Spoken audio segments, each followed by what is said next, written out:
하나님의 말씀은 에베소서 5장 21절부터 33절의 말씀이 되겠습니다.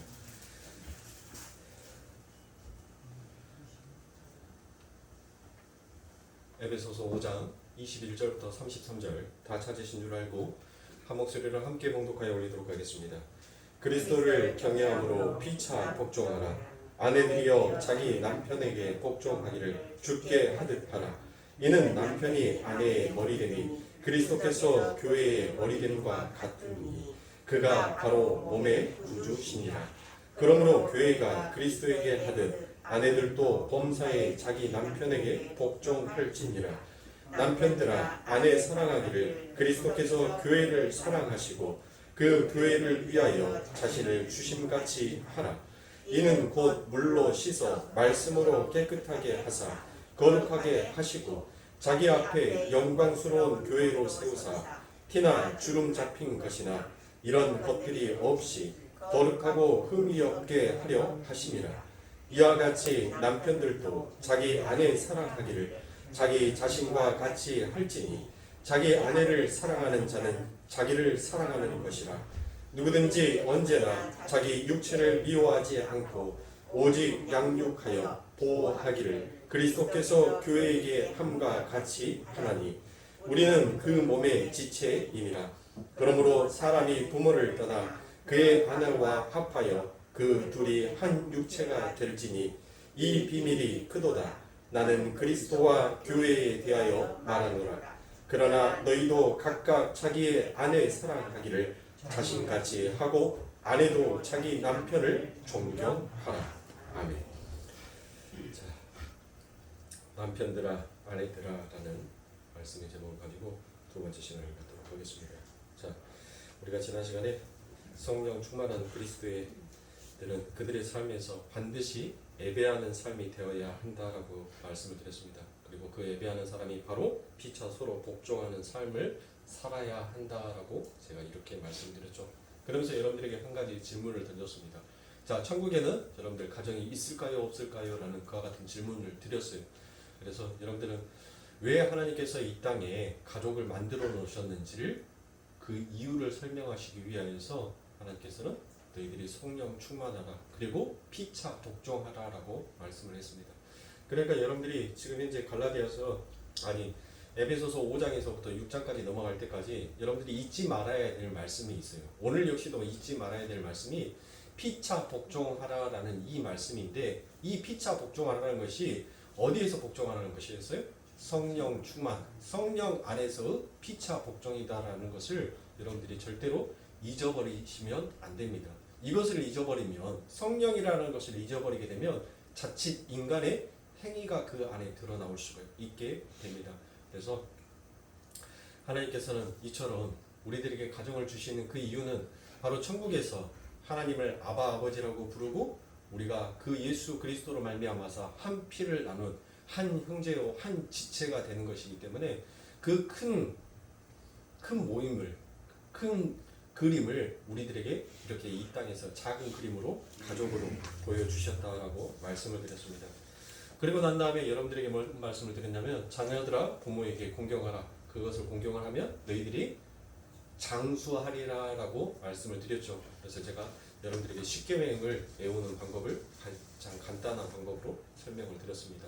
자, 그리고 난 다음에 여러분들에게 그 장수함이 어디에서 장수하는 것인지를 여러분들에게 설명을 드렸죠. 어디에서 했습니까? 그게 가나안 땅이었죠. 그 가나안 땅은 아버지 하나님께서 나중에 요한계시록에 가면은 새 하늘과 새 땅, 거룩한 성, 새 예루살렘, 바로 아버지 하나님의 나라에서 영생의 삶이다라는 것을 우리들에게 보여주셨습니다.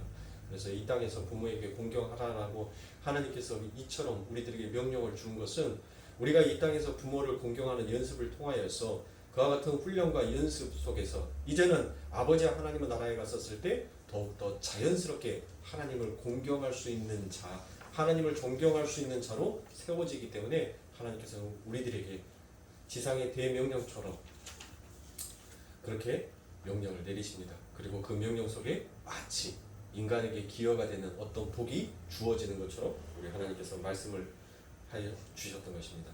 그리고 하나님께서 이처럼 세워놓으셨던 그 가정의 중요성이 얼마나 크고도 큰 것인지에 대해서 제가 부모가 자녀를 키우면서 밥 먹는 방법, 응가하는 방법, 여러 가지 많은 교육들을 하면서 교육기관이 생겼다라고 말씀을 드렸습니다.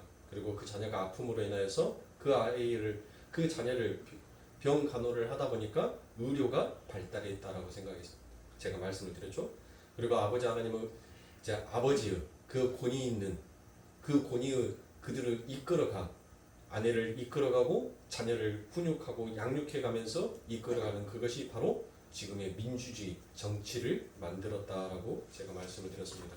그런데 가정이 무너지고 나니까 아버지 하나님께서 세워놓은 이 질서가 무너지고 나니까 결국 교육도 무너지고 의료계도 무너지고 정치도 무너지더라라는 것입니다. 여러분들 식물인간이 되어서 아직도 이거에 대한 기독교의 찬반 논리는 굉장히 팽팽하게 있습니다. 자, 식물인간이 되어서 10년 동안을 산소호흡기를 꽂고 있어요. 그래서 이 산소호흡기를 제거를 할 것인지 아니면 그 인간의 생명의 존엄성은 오직 하나님에게 있기 때문에 하나님께서 그의 생명을 거두어 가기 전까지는 그대로 두어야 한다라는 이와 같은 팽팽한 논리들이 작용을 합니다. 여러분들은 과연 어떻게 생각을 하십니까? 이것에 대해서는 저도 여러분들에게 이것이 옳다라고 여러분들에게 정확하게 말씀을 드릴 수가 없습니다. 왜냐하면 인간은 그 고통 가운데 얼마나 견디다 못했으면 그 최후 선택에 그와 같은 결정을 할 수밖에 없을지에 대한 그 아픔과 고통을 생각하기에 그래서 이 사람이 행하는 행위가 나쁘다라고 말할 수도 없습니다. 그리고 그렇게 거두어 가더라도 그의 생명을 받으시는 분은 하나님이시기 때문에 이것이 하나님 쪽에서 무조건 옳다라고 이야기할 수도 없습니다. 그러니까 이 세상은 여러분들 정확한 진리와 정확한 논리를 내지를 못해요. 그래서 자꾸 그 속에서 오류가 발생을 하는 것입니다. 그 오류는 자꾸 인간의 중심적으로 흘러가게 돼요. 그래서 제가 여러분들에게 말씀드렸던 것처럼 인간에게서 생산이 되어지는 것은 항상 죄밖에 없다. 그래서 그 죄는 결국 사망을 낳게 되는 것이다 라고 여러분들에게 설명을 드렸습니다. 자, 이처럼 하나님께서는 그 가정의 중요성이 얼마나 중요한 것인지에 대해서 우리들에게 교육과 의료계와 이 정치, 이 사회를 통해서 우리들에게 보여지는 그림으로 보여주고 계십니다. 그래서 하나님께서는 우리들에게 당부의 말씀을 합니다. 자, 신자들과 불신자들과는 그들이 가지고 있는 사상과 그들이 가지고 있는 가치성이 서로가 다르기 때문에 우리 하나님께서는 믿지 아니하는 자와 멍에를 같이 매지 말라라고 이처럼 얘기를 하셨습니다.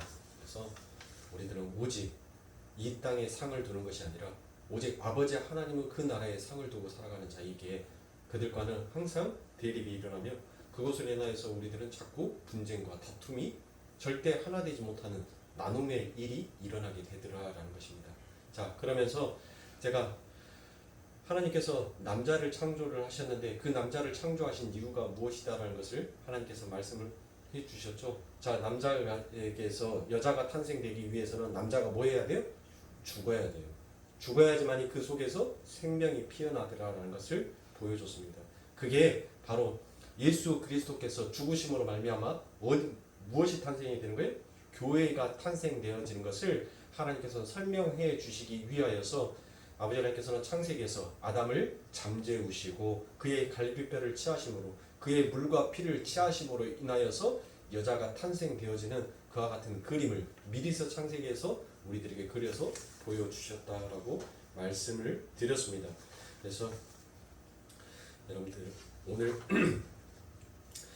오늘은 아내들과 남편들이 복종하는 의미를 한번 살펴보도록 하겠습니다. 그래서 오늘은 집중적으로 아내들아 남편에게 복종하라라는 이 말씀을 가지고 여러분들과 함께 은혜를 나누고자 합니다.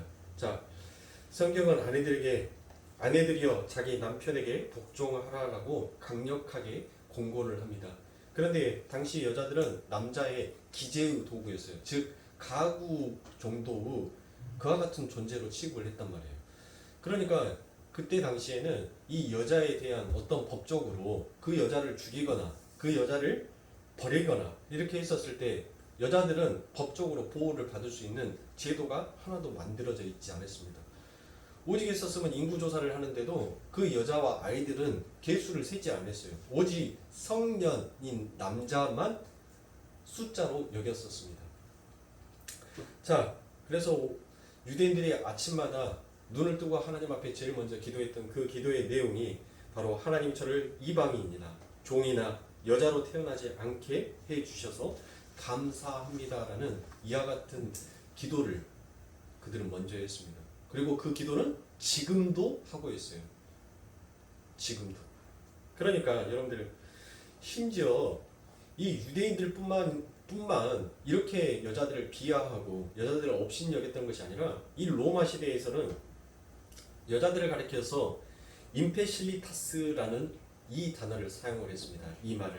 자, 이 말을 영어로 하니까 임베실르입니다. 이 임베실르라는 것은 바로 전능한 사람, 어리석은 사람을 가리킬 때 나타내는 말이죠. 그러니까 여자를 얼마나 비하했습니까? 여자라는 그 존재를 어리석은 자라고 그렇게 여겨왔습니다.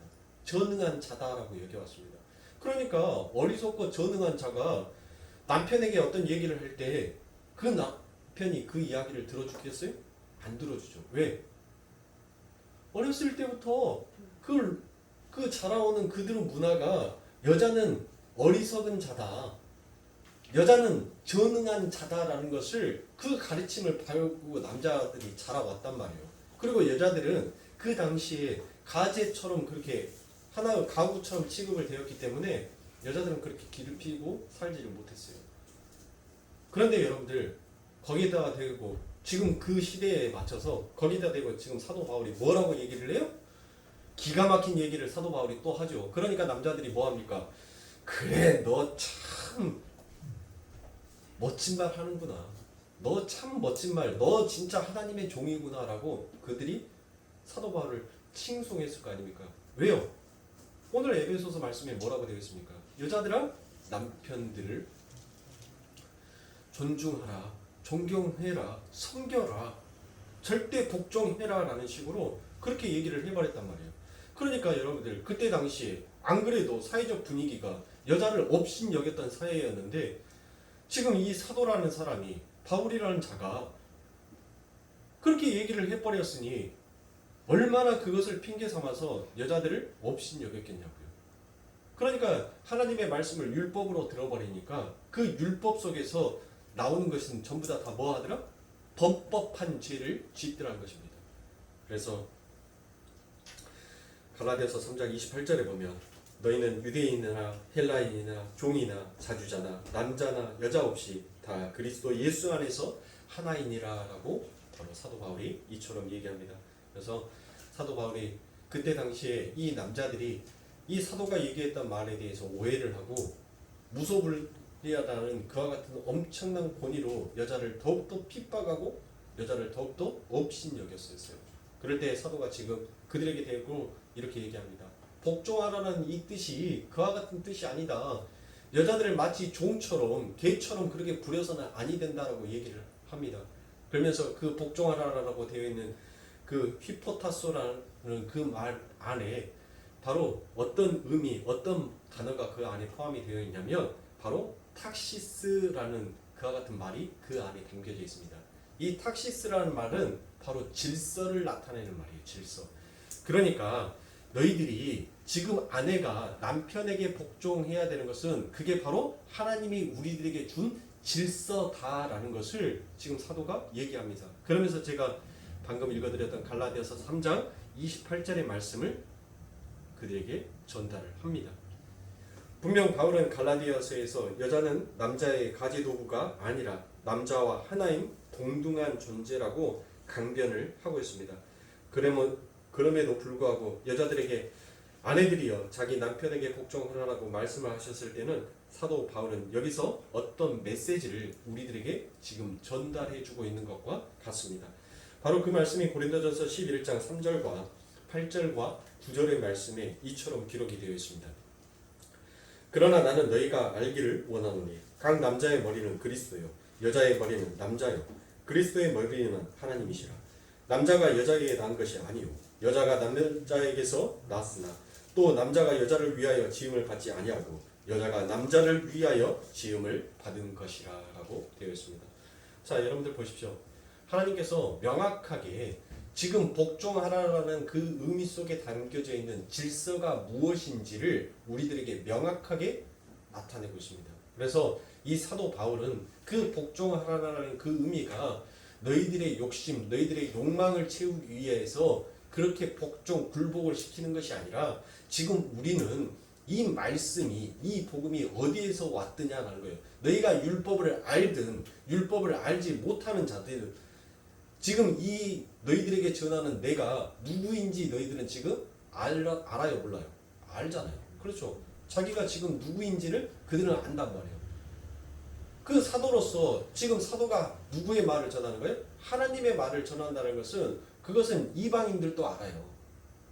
걔들도 안단 말이에요. 걔들도 지나가는 걔들도 아, 저 사람은 하나님의 종이야 라고 하면서 그들도 알아먹는단 말이에요.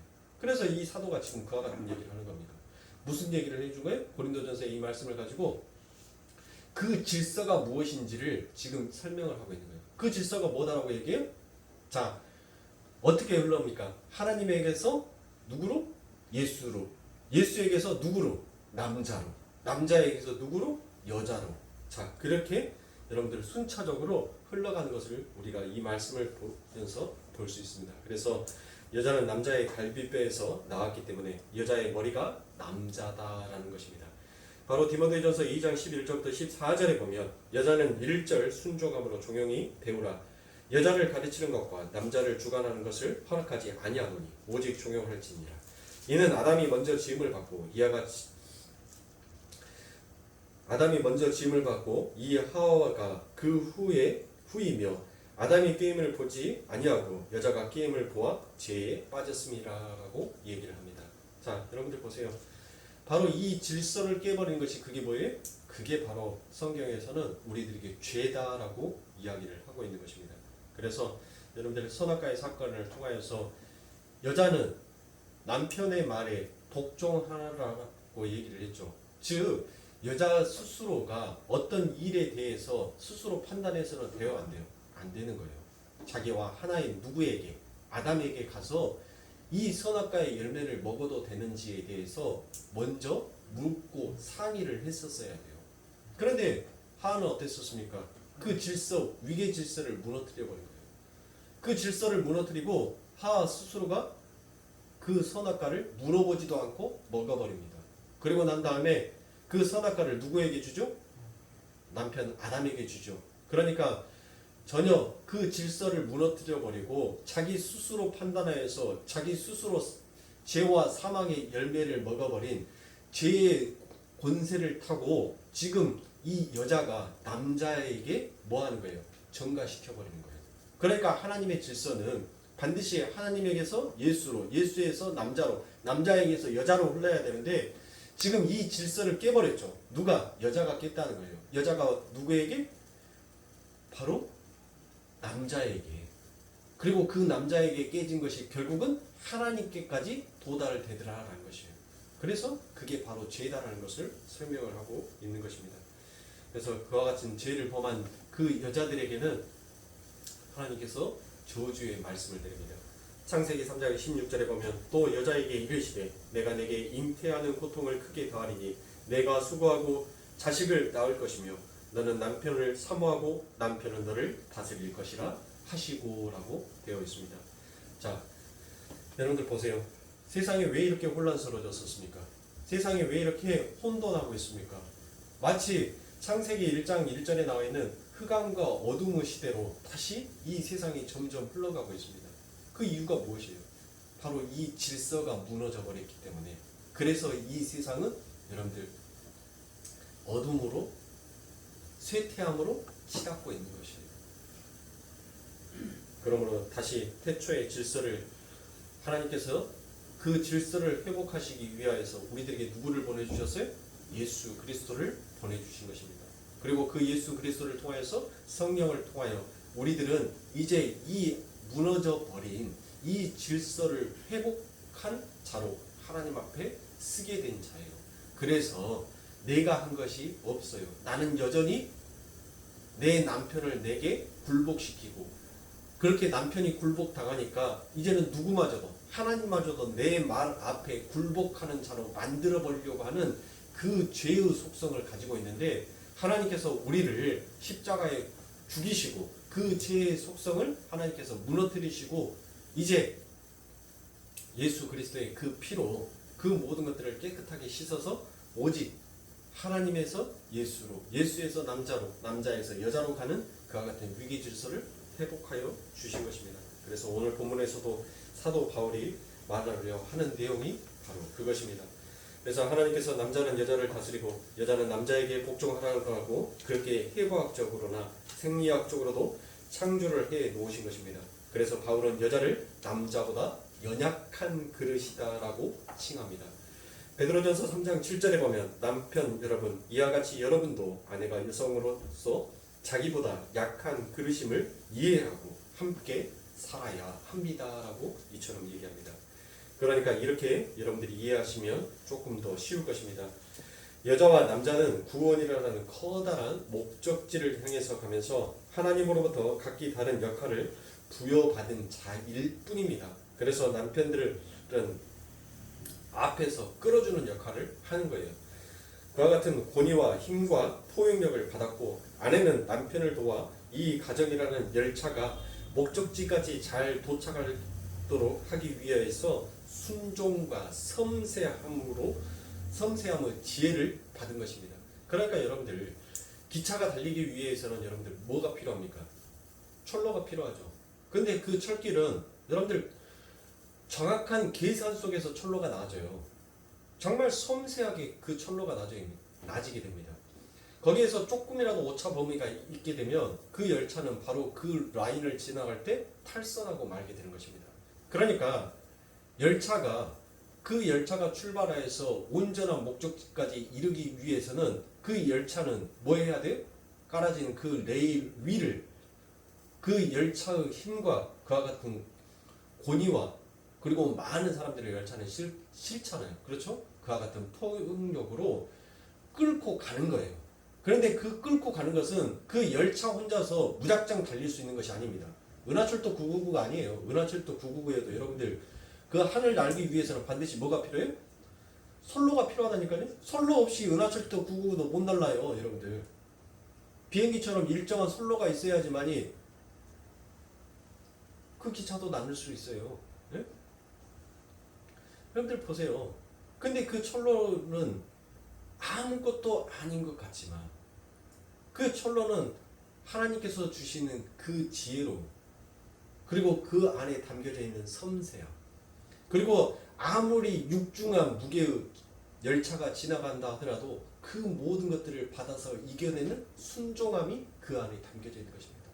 그렇게 하나가 된 열차는 원하는 목적지까지 도달할 수 있어요. 그런데 그곳에서 하나라도 부족하게 되면 결국 그 목적지에 도달할 수 없게 되고, 선로도 열차도 모두 다 자기가 가야 할 그 선을 이탈하고 마는 자가 되고 마는 것입니다. 그래서 여러분들 신학에서는 이러한 아내의 남편에 대한 복종을 경륜적 삼위일체에 견주어서 설명을 합니다. 삼위 하나님은 우열이 있으시는 분이 아닙니다. 그러니까 뭐 성부 하나님이 가장 1번의 하나님이고, 성자 하나님이 2번의 하나님, 성령의 하나님이 3번의 하나님, 이 순위가 정해져 있는 하나님이 아니다라는 거예요. 이 성삼위일체 하나님은 동일한 존재다는 거예요. 순위가 매겨져 있지 아니하는 동등한 존재다는 거예요. 그런데 여러분들 성경에서 보면은 어떠세요? 꼭 우열을 가려놓은 것처럼 그렇게 설명되어 있지 않습니까? 어때요? 예수 그리스도께서 그 아버지 하나님의 말씀에 죽기까지 순종합니다. 죽기까지 그 말씀에 복종해요. 자, 성령 하나님은 어떻습니까?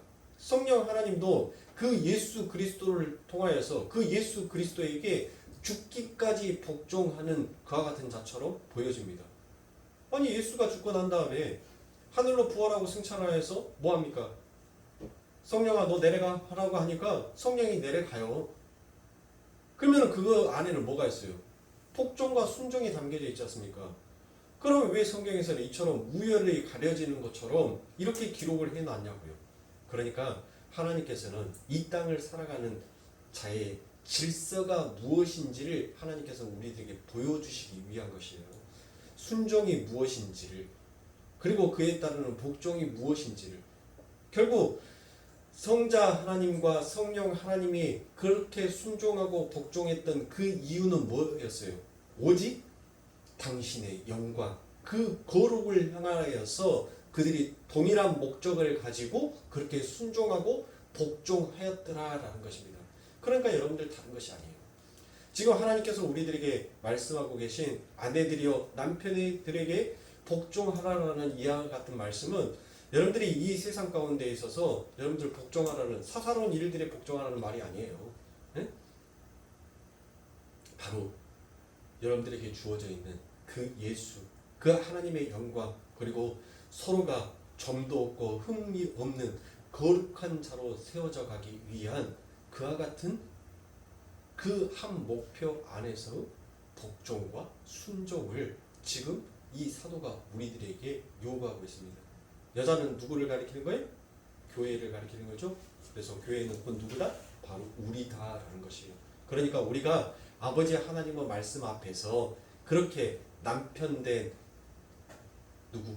우리 하나님의 그렇게 똑같은 목적, 똑같은 일을 위하여서 함께 협력하는 협력의 길로 가는 것이다 라는 것을 우리들에게 얘기하고 있습니다. 그래서 에베소서 5장 23절에 보면 순종해야 되는 그와 같은 이유가 무엇인지를 기록하여 놓고 있습니다. 23절에 보면 이는 남편이 아내의 머리됨이 그리스도께서 교회의 머리됨과 같음이니 그가 친히 몸의 구주시니라라고 얘기합니다. 그러니까 여러분들 즉 이 말은 무슨 말이에요? 머리와 몸은 따로 놀 수 있어요? 따로 놀 수가 없다는 것이에요. 머리가 어떤 지시를 내려요. 야 손아, 내가 지금 목이 목마르니까 물 마시자라고 했었을 때 손은 뭐 하게 되어 있어요? 그 머리에서 그 뇌에서 명령을 내리는 그 명령에 의해서 손은 순종하고 따라갑니다. 왜 따라가는 거예요? 머리가 죽으면, 이 몸이 죽으면 전체가 다 죽는 것을 알기 때문에 그래서 순종하는 거예요. 그래서 목마르다라는 어떤 머리에서 명령이 내려지게 되면 그 명령을 손은 순종하고 가더라라는 것입니다. 그래서 물을 마셔요. 그렇죠? 그런데 여러분들 이 머리가 명령을 내리는데 몸이 따라주지 아니하는 것을 우리가 뭐라고 하죠? 그걸 바로 내성마비다라고 하는 거예요. 머리와 몸이 따로 노는 것을, 그것을 바로 내성마비다라고 하는 것입니다. 사랑하는. 그러니까 여러분들 우리가 아버지 하나님의 백성이다라면 하나님께서 지금 우리들에게 요구하시는 것은 뭐예요? 하나님께 영광을 돌리는 것. 즉 하나님의 최초의 언약, 나는 너의 하나님이 되고 나는 너의 아버지가 되고 너는 내 자식이다 라는 그 하나님의 명령을 향하여서 우리들은 그 길을 걸어가는 자예요. 그런데 하나님께서 야 내가 네 아빠라고 라고 얘기를 하는데 아니야, 당신은 내 아버지 아니야 라고 하고 있다면 여러분들 그 자가 죽은 자 아닙니까? 그렇죠. 그 자가 죽은 자 아니겠어요? 그래서 바로 에베소서 5장 23절에 이렇게 얘기를 하는 거예요. 머리인 예수와 교회된 우리는 한 몸, 한 지체다는 거예요. 하나다는 거예요. 그래서 머리가 내리는 그 명령을 몸은 반드시 이행하게 되어 있다는 것입니다. 그런데 죄와 사망의 법에 빠져 있는 우리들은 그 머리가 내리는 그 명령을 뭐예요? 거부해요. 하고 싶지를 않아요. 그래서 우리는 하나님의 믿음이, 구원이 우리들에게 오기 전까지는, 하나님의 은혜가, 하나님의 긍휼이 우리들에게 베풀어지기 전까지는 전부 다 뭘로 살아가는 거예요? 내성마비로 살아가는 거예요. 그런데 내성마비로 살아가는 우리들의 삶 가운데 하나님께서 백신처럼, 치료제처럼 나타나신 거예요. 그래서 우리의 잘못된 것들을 전부 다 하나씩 제자리로 고쳐서 만들어 놓는 것입니다. 자, 골로새서 1장 8절에 보면 그는 몸인 교회의 머리니라. 그가 근본이시오 죽은 자들 가운데서 먼저 나신 자니 이는 친히 만물의 으뜸이 되려 하심이라 라고 얘기를 합니다. 또 에베소서 4장 15절부터 16절에 보면 오직 사랑 안에서 참된 것을 하여 범사에 그에게까지 자랄지라. 그는 머리 곧 그리스도시냐. 그에게서 온몸이 각각 마디를 통하여 도움을 입음으로 연락하고 상합하여 각 지체의 분량대로 역사하여 그 몸을 자라게 하며 사랑 안에서 스스로 세우느니라 라고 얘기합니다. 자, 여러분들 보십시오. 결국 그 머리가 내리는 그 명령을 이 몸이 이행을 한다는 것은 무엇인 거예요? 뭐예요? 결국 하나 된 몸으로서 자라나게 한다라는 거예요. 자라가기 위해서 우리는 하나님의 말씀, 그 말씀 앞에 순종하고 복종해야 하는 자다라는 것입니다. 여러분들, 우리가 이 세상 가운데서 얼마나 빨리빨리를 외칩니까? 저는 뭐 낱말할 거 없어요. 이 강대상에 서 있는 제가 굉장히 성격이 급합니다. 네. 딱 보이죠? 몸도 빽빽하고 눈도 부리부리합니다. 네. 딱 뭉쳐져 있어요. 여기에 딱 세상 말로 하면 꼬라지 더럽게 생겼대 하고 눈에 이렇게 딱 묻어져 있다니까 이마에. 근데 여러분들 낱말할 것이 없이래 제가 그래요. 제가 모든 것들을 빨리빨리를 외칩니다. 얼마나 빨리빨리 외치는지 몰라요. 신성이한테 아침에 일어나게 되면 야 빨리 밥 먹어, 야 빨리 똥 싸, 야 빨리 양치질해, 야 빨리 책가방 매, 빨리 신발 신어, 빨리 차에 타. 이 빨리라는 말을 아마 신성이가 아침에 눈을 떠서 저랑 눈을 마주치는 순간부터 시작해서 아빠 잘 자라는 그 말을 할 때까지 여러분들 몇 번을 반복한지 몰라요. 그런데 여러분들 우리들의 인생을 한번 보자고요. 얼마나 많은 일들에 있어서 빨리빨리를 외치지 않습니까? 그런데 그 빨리빨리를 외치는 것 속에서 어떤 일들을 맡겨놨는데 빨리빨리 처리해야 하는 자를 일명 세상은 그를 가리켜서 뭐라고 얘기하냐면 능력자다라고 얘기를 해요. 여러분들, 그러면 그 사람이 모든 일들을 빨리빨리 완벽하게 처리를 했다고 해서 그 사람이 능력자면 그 사람 속에서 한 가지 이루지 못하는 것이 있습니다. 어떤 것을 이루지 못해요? 그가 여러분들 세상에 자기에게 관련되어 있는 모든 일들은 다 빨리빨리 할 수 있어요. 밥 먹는 것도 빨리, 잠자는 것도 빨리, 핸드폰 문자 보내는 것도 빨리, 똥 싸는 것도, 양치질하는 것도 전부 다 빨리빨리 할 수 있어요. 그런데 마치 자기가 신처럼 여겨졌던 그 삶 가운데 브레이크가 걸리기 시작합니다. 그게 뭐예요? 그게 바로 자기가 심어놨던 나무가 빨리빨리 자라기를 원하는데 그 나무는 결코 빨리 자라지 아니하더라는 거예요. 내 자식이 빨리 성장하기를 원하는데 그 자녀는 빨리 성장하지를 못하더라는 것이죠. 바로 그겁니다. 하나님의 복음의 말씀은 우리가 아무리 빨리를 외친다 하더라도 하나님의 명령은 천년이 하루같이, 하루가 천년같이, 그렇게 하나님은 우리가 가장 안정적으로 자랄 수 있게끔 비정상적인 성장이 아닌 가장 안정적인, 가장 완벽한 자로 성장해 가기 위해서 하나님께서는 그렇게 더디 우리들을 이끌고 가시라는 것입니다. 그래서 우리들은 자꾸 말씀이, 복음이 들어오면 뭐예요? 답답한 거예요. 왜요?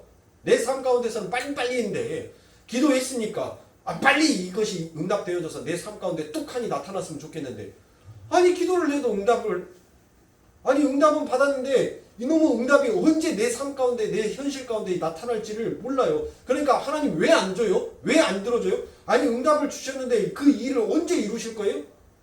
자꾸 재촉한단 말이에요. 우리들은. 그거는 내가 예수를 믿기 전과 예수를 믿고 난 이후에 똑같아요. 내 삶이 전혀 변화가 없어요. 예수를 믿기 전에도 빨리, 예수를 믿고 난 다음에도 복음과 신앙 안에서 빨리. 얼마나 우리들은 빨리를 경주하냔 말이에요. 그런데 복음은 그렇게 가는 것이 아니더라고요. 하나님께서는 우리들에게 네가 젖 먹을 때가 있으며 이제 뭐 할 때가 있다고요? 단단한 음식을 먹을 때가 있을 것이다. 전도서에서 어떤 말씀이 있습니까? 야, 비 온 날이 있으면 밝게 해 뜨는 날이 있어. 바람 부는 날이 있으면 그 바람이 멎지는 날도 있어. 너희가 울 때가 있으면 웃을 때가 있어. 하나님께서는 우리들에게 이렇게 더딤의 미학이 무엇인지를, 그리고 하나님의 일하심이 무엇인지를 하나님께서는 우리들에게 나타내고 보이시더라는 것입니다. 그러니까 여자가 그리스도인으로서 잘 성숙해 가기 위해서는 가정 속에서 머리인 남자의 권위에 복종하는 훈련 속에서 자라날 수 있게 된다는 것입니다. 그래서 여러분들 잘 이해하셔야 됩니다. 우리 성도들이 이 땅에서 바로 이 땅에 남아서 광야 인생길을 살아야 하는 목적은 우리가 잘 이해하고 있지 않으면 이 말씀이 도저히 이해가 안 가는 것입니다. 우리가 구원을 받은 사람임에도 불구하고 이 땅에 남아있는 유일한 목적은 바로 무엇입니까? 바로 거룩인 것입니다. 그래서 여러분들, 우리들이 이 땅에서 많은 훈련을 하는 거예요. 그런데 여러분들, 그 훈련 속에서 어떤 훈련을 하면 좋은 것입니까? 제가 방금도 말씀드렸던 것처럼 오직 거룩을 향하여서 순종하고 복종해야 되는 거예요. 그래서 나의 더러운 육신이 죽고 내 안에 계신 예수 그리스도가 드러나게 되는 것을 거룩으로 경주가 우리 성도들의 존재의 목적인 것입니다. 거기에는 많은 훈련과 연습과 고난과 환난이 동원이 됩니다. 모든 성도들은 그 거룩으로 경주를 힘써 달려야 하는데, 성도들 중에서 아내들의 거룩은 바로 남편에게 복종함에서 훈련이 된다라는 것을 이야기하고 있는 것입니다. 그래서 이 자리에 있는 여성들에게 한번 여쭤보겠습니다. 자, 여러분의 남편들에게 뜻에 말없이 순종하는 것이 여러분들 쉽습니까? 참 어렵죠. 어쩌면 여러분들 하하처럼 남자가 내 말에 복종하여 주고 잘 따라 주었으면 좋겠다라는 그와 같은 생각들을 하실 겁니다. 바로 그게 죄인 것입니다. 절대 아내는 남편의 권위를 타고 넘어가면 안 됩니다. 그러면 절대로 우리들은 하나님의 말씀 앞에서 성숙해 갈 수가 없는 것입니다. 왜 현대 사회를 절대 권위가 상실된 시대다라고 여러분들 부른 줄 아십니까? 더 이상 사제의 정신이 없습니다. 더 이상 부모와 자식 간의 그 관계성이 없어요. 그래서 폐륜화가 넘쳐나는 시대가 되어버렸습니다. 그 모든 것들은 전부 다 나를 지켜줄 수 있는 것은 내 스승도 아니고 교육도 아니고 내 부모도 아니고 내 스스로가 나의 힘을 키워서 나를 스스로 보호해야 되겠다라는 그 위기의식의 그 개인주의, 그 이기심이, 그 탐욕과 그 탐심이 결국은 세상을 멍들게 만들더라라는 것입니다. 거기에는 여러분들 꼭 아내들의 탓만 있는 것은 아닙니다. 그렇죠? 남편들에게도 여러분들 이처럼 책임이 있어요. 남편들의 책임은 무엇입니까? 왜 이 시대가, 왜 아담이 그처럼 권위를 상실했어요? 하하가 그 아담에게 여보 이거 먹어봐 라고 줬었을 때 분명 아담은 하하보다 먼저 난 자에게 선악과의 열매가 무엇인지를 알았을 거예요. 그것을 가져온 아내를 남편은 권위 있는 자로 고통을 쳤어야 될 것입니다. 어찌 하나님의 말씀을 어기고 우리가 복을 받기를 원하느냐? 하나님, 우리는 하나님의 말씀, 하나님의 법을 어겼기에 저희들은 죽어 마땅한 자유입니다 라고 만약에 그렇게 고백을 하였다면 여러분들 이 땅에는 하나님께서 죄가 없는 나라가 되었겠죠. 그런데 하나님께서는 그 길을 열지 않으셨습니다. 그리고 그 죄의 권위, 그 죄의 권색이 얼마나 무서운 것인지를 하나님께서는 우리들의 삶 가운데 가르치고 계신 거예요. 남편들의 책임은 뭐예요? 자기의 편함, 자기의 안락함을 위하여서 자기의 권위의식을 버려버렸습니다. 아내를 가정에서 이끌어가야 되는 그 남편이 그 아내를 이끌지 못하고 자녀를 훈육하고 가르쳐야 될 그 아빠의 자리에서 그들은 자신의 편안함을 위해서 게으름을 피웠던 것이 결국은 그 아내가 남편의 권위를 타고 넘어오기 시작함으로 인하여서 이 세상은 병들고 혼란 속에 빠지게 되어 버린 것입니다. 사랑하는 성도님들, 그렇게 아버지가 아버지의 자리로 쓰지 못하고 어머니가 어머니의 자리에 쓰지 못하면서 그 환경 속에서 자라난 자녀들은 절대로 하나님의 말씀 앞에 성령 안에서 피차 복종하는 그 말씀을 준행할 수도 없고 내 부모를 공경하라는 그와 같은 말씀도 지켜낼 수가 없는 것입니다. 그래서 세상은 전부 다 이기심으로 변하는 거예요. 사랑하는 성도님들, 이 자리에 계시는 여자분들에게 제가 말씀드리고 싶은 것은 이겁니다. 여러분들, 내 남편이, 여러분들 한번 보세요. 내 남편이 어떤 죄를 범하려고 하는데 여러분들이 그 말씀에 동조할 수 있습니까?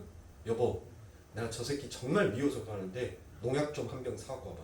저 막걸리에다가 내가 몽신 타갖고 먹여서 죽여버리게. 여러분들, 남편이 지금 뭐를 범하고 있는 거예요? 죄를 범하고 있잖아요. 그런데 거기에 동조하고, 그래요 여보, 내가 순종할게요. 제가 어떤 농약을 사갖고 오면 될까요? 하고 여러분들 거기에 동조하면 되겠습니까? 안 되잖아요. 남편을 말려야죠. 여보, 참어. 그래, 저 사람 나쁜 건 나도 알고 있어. 참어. 그런다고 저 사람 죽이고 나면 우리는 어떻게? 하고 그 남편을 굳고 말리죠. 죄를 향하여서 아내는 그렇게 말려야 하는 것입니다. 그러니까 여러분들의 삶 가운데 있어서 우리가 하나님 앞에 영광을 돌리고 하나님 앞에 빛나는 자녀로 세워지기 위하여서는 여러분들 그 남편들에게 전부 다 복종하세요. 그러나 세상의 삶 가운데 있어서 아니 남편이 지도 손 있고 발 있어요. 여보 물 줘. 여보 신문 갖고 와. 여보 우유 좀 갖고 와. 여보 이불 좀 펴. 전부 다 그 말 할 때 뭐 할 수 있어요? 속으로는 하지만은 순종할 수 있잖아요. 그런데 우리가 하나님의 말씀 앞에서 교회 가려고 하는데 그를 방해하고 막아요. 그러면 여러분들 그것에 대해서는 절대로 순종하거나 복종해서는 안 됩니다. 그것을 무엇을 잃어버리는 자와 똑같은가요? 자기의 생명을 잃어버리는 자와 똑같은 것입니다. 지금 죄를 범하러 가자라고 하는 그 남편의 말에 똑같이 손을 잡고 동조하는 일과 똑같은 거예요. 교회를 방해하고 하나님의 말씀을 해방하는 그 남편에 대해서는 따끔하게 얘기를 해야죠. 그런데 그 얘기가 여러분들 사람의 감정을 상하게 하는 언어가 되어서는 아니 됩니다. 항상 내 안에는 누구의 사랑? 예수의 사랑, 이웃 사랑이라는 그 사랑. 그래서 하나님께서 내 아내를 사랑하는 자는 결국 누구를 사랑하는 것이다? 자기 자신을 사랑하는 자다라는 얘기야. 아내가 그 남편을 사랑하는 것도 누구를 사랑하는 거예요? 내 자신을 사랑하는 것과 똑같다는 것이에요. 그러니까 우리가 하나님의 복음의 말씀 앞에서 하나님의 거룩을 향하여서 달려가는 우리들의 삶 가운데서는 절대 그 말씀 앞에서는 져서는 안 돼요. 그러니까 남편들이 여러분들을 바라봤을 때 어떤 생각이 들어야 되냐면, 아니 저 사람은 다른 일에 대해서는 저렇게 순종도 잘하고 저렇게 복종도 잘하고 내 말을 저렇게 잘 들어주는데 왜 하나님의 복음 말 그거 해방하는 일만 나오면 갑자기 어디에서 저 발톱이 나와 있는지, 얼마나 발톱을 훈련을 했길래 발톱이 부러지지도 않는 그와 같은 날카로운 발톱으로 내게 보이는지, 아 저것만큼은 건들면 안 되겠구나 라고 그 남편이 그와 같은 의식을 가져야 돼요. 그런 생각을 갖게 되면 결국 뭐 하더라고요? 당신이 믿는 예수는 누구야? 라는 그와 같은 궁금증을 유발하게 되더라는 것입니다. 결국 우리는 이 세상 가운데 있어서 이 세상의 모든 것들을 우리는 손해보는 자로, 우리는 져주는 자로 다 그거 할 수 있어요. 그러나 예수의 생명에 대해서는 내 목숨을 잃는 한이 있더라도 절대로 우리는 그 예수 구원 앞에서는 질 수 없는 자로 서야 하는 것입니다. 그게 바로 성령 충만한 자의 삶이고, 그 삶이 바로 자기의 십자가를 지고 자기를 부인하면서 걸어가는 자의 삶이다라는 것입니다. 사랑하는 성도님, 그래서 우리들의 삶 가운데에서는 시편 23편에 나와 있는 말씀처럼 우리가 아침에 눈을 뜰 때마다 날마다 우리는 징책을 받는 자와 똑같이 그렇게 아픈 거예요. 왜? 하나님의 복음의 말씀을 몰랐으면 몰랐는데 내가 하나님의 말씀을 알았단 말이에요. 알면서도 내가 그 길을 행하지 못하니까 내 마음속에서는 뭐가 있어요? 답답함이 생겨요. 그 답답함이 뭘로 터져나오는 거예요? 여러분들 너무 복장이 터지면 그냥 소리 없이 눈물 나와요. 아세요? 너무 억울하면 그냥 뭐라고 말을 하고 싶은데 말은 안 나오고 그냥 눈물만 쭉 흘러나와요. 그래서 우리들은 날마다 이 세상 가운데서 눈 뜰 때마다 우는 거예요. 왜? 하나님께서 야 그게 너의 거룩보다도 너의 내게 바쳐지는 그 영광보다도 너 지금 너의 생명보다도 그게 더 앞서니? 라고 물었었을 때 우리는 하나님 앞에 할 말이 없거든요. 그 구원의 완성이 어떻게 이루어졌는지를 우리는 아니까. 그러니까 하나님의 말씀 앞에 자꾸 뭐 할 수밖에 없어요? 하나님 맞습니다. 하나님 그 길로 걸어갈게요 라고 우리는 고개를 숙일 수밖에 없는 자인 것입니다. 그래서 사랑하는 손님들, 우리들의 삶이 그래서 날마다 애가와 애고고 삶이 되는 것이에요. 그런데 그렇게 눈물 흘리면서 그렇게 통곡하면서 걸어가는 그 끝은 여러분들 뭐더라고요? 우리가 울 때가 있으면 뭐 할 때가 있다고요? 웃을 때가 있다라고 여러분들이 말씀드렸죠? 우리는 이 땅에서 우는 자지만 우리는 아버지 하나님의 나라에 올라가서는 웃는 자가 될 것입니다. 이 세상의 사람들은 이 땅에서 웃는 자였지만 그들은 죽어서 우는 자의 삶을 살게 되는 것입니다. 사랑하는 성도님들, 아내들이여 남편들에게 복종하라, 남편에게 복종하라라는 이 명령 안에, 이 말씀 안에 담겨져 있는 참 뜻이 무엇인지를 여러분들이 아셨다면 이제 여러분들의 그 구원을 향해서, 여러분들의 그 거룩함을 향하여서 예수 그리스도의 복음의 말씀 앞에 머리가 내려주는 그 명령에 대해 여러분들 우리는 이제 더 이상 내성마비에서 치료받은 자예요. 그런데 여전히 내성마비의 그 애습관, 애잠재가 남아있어서 그와 같은 행동을 해서는 안 됩니다. 사랑하는 성도님들, 똑같이 투병을 하는데 여러분들 어떤 사람은 똑같은 간 인식을 받았는데 어떤 사람은 죽어요. 그리고 어떤 사람은 살아요. 의사는 살리고 싶어 하죠. 누가 의사가 죽이는 것을 죽이려고 의사 되는 사람은 없습니다. 생명을 살리기 위해서 그 밤잠을 쪼개가면서 그 어렵디 어려운 책들을 읽어가면서 사람의 생명을 살리기 위해서 의사는 풀철주야 그렇게 공부하고 연습하고 훈련하고 그렇게 그 자리를 지켜가고 있어요. 똑같은 약을 투약을 했었는데 여러분들 암에 걸리는 사람들에게 제일 먼저 의사가 하는 것은 무엇인 줄 아십니까? 치료는 뒷전이에요. 의사는 먼저 심리적인 안정을 그에게 취합니다. 당신은 분명히 내가 이렇게 이러한 방법으로 당신을 치료할 겁니다. 그리고 이것은 통계학적으로 생존율이 몇 %라는 것을 가지고 있습니다. 그런데 그 과정이 다소 힘들고 너무나도 죽을 만큼의 고통이 따를 수 있습니다. 그러나 그것을 이겨내면 당신은 반드시 이 산자의 퍼센트 안에 들어가게 될 것입니다. 라는 그의 마음속의 확신과 그의 심리적 안정을 먼저 취하게 합니다. 그리고 의사는 치료를 들어가요. 그런데 그 치료 과정에서 차라리 나는 죽어버리는 게 낫겠다라고 생각하는 자, 그 자들은 진짜 뭐예요? 죽어요. 나는 살 수 있어. 이 정도 고통쯤이야. 난 반드시 살 수 있어. 그와 같은 삶의 희망을 가지고 있는 자들은 여러분들 살더란 것입니다. 여러분들의 삶이 지금 너무나도 고달프고 너무나도 힘들고 너무나도 기댈 데 없이 고독한 외로움의 발걸음을 한 걸음 한 걸음 뛰고 있지만 그 걸음은 결코 여러분들 외로운 걸음이 아니다라는 것을 여러분들의 삶 가운데 반드시 나타나게 될 것입니다. 누가?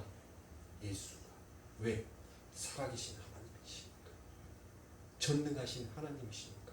그리고 우리는 그 하나님을 믿고 있는 하나님의 자녀들이니까. 여러분들이 그 하나님을 얼마만큼 신뢰하고 얼마만큼 믿고 가느냐에 따라서 여러분들은 바로 성경에 기록되어 있는 산자들의 나라, 그 나라에 들어갈 수 있는 자가 될 것입니다. 여러분들이 생각을 버리세요. 여러분들이 의지하고 싶어하는, 집착하고 싶어하는 그 모든 것들을 버리십시오. 그리고 그 버려지는 자리에 예수를 하나씩 하나씩 채워 나가십시오. 그러면 여러분들에게 부어지는 그 아버지 하나님의 복은 바로 여러분들의 삶 가운데 영생으로 나타나게 될 것입니다. 기도하겠습니다.